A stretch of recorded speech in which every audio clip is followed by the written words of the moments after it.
யாராவது ரொம்ப மனசு வருத்தமாக இருந்தாங்கன்னு வச்சுக்கோங்களேன், நம்ம அவங்கள எப்படி அப்ரோச் பண்ணுவோம், எப்படி அவங்கள தேத்தணும்னு நினைப்போம். என்னாச்சு, ஏன் இப்படி இருக்க அப்படின்னு தான் பொதுவாக எல்லாரும் ஃபஸ்ட்டு கேட்குறது. பட் ஒரு சின்ன மாடிஃபிகேஷன்ஸ் அதில் என்ன ஆச்சு, ஏன் இப்படி இருக்கீங்க, என்னது காரணம் அப்படின்னு அந்த ரீசனை தேடுறதுக்கு முன்னாடி just tell them that everything will be all right. Nothing is stagnant. அப்படியே எதுவுமே பெர்மனண்ட்டாக இருந்துட போகிறது கிடையாது. எல்லாமே அப்படியே மாறிட்டே இருக்கக்கூடிய விஷயம்தான். So before asking for the reason or யார் ஹர்ட் பண்ணினாங்கன்னெல்லாம் கேட்குறதுக்கு முன்னாடி just give a concern that you do care for them.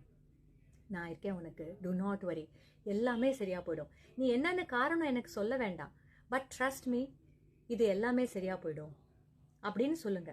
In case அவங்களா விருப்பப்பட்டு சொன்னால் சொல்லட்டும். ஆனால் சம்டைம்ஸ் காயத்துக்கு மருந்து தான் தேவையே தவிர காயம் எப்படிப்பட்டதுன்னு தெரிஞ்சுக்கணும்னு அவசியம் இல்லை மருந்து போடுறதுக்கு. கரெக்ட் தானே? So let us give our healing words, sharing of shoulders instead of asking for the reason. சரிங்களா? என்ன காரணம், யார் காரணம்னு கேட்கறதுக்கு பதிலாக நம்முடைய அரவணைப்பை கொடுக்கலாம், நம்முடைய அன்பை கொடுக்கலாம். இதெல்லாம் சரியாக போயிடுங்கிற நம்பிக்கையை கொடுப்போம். Take care.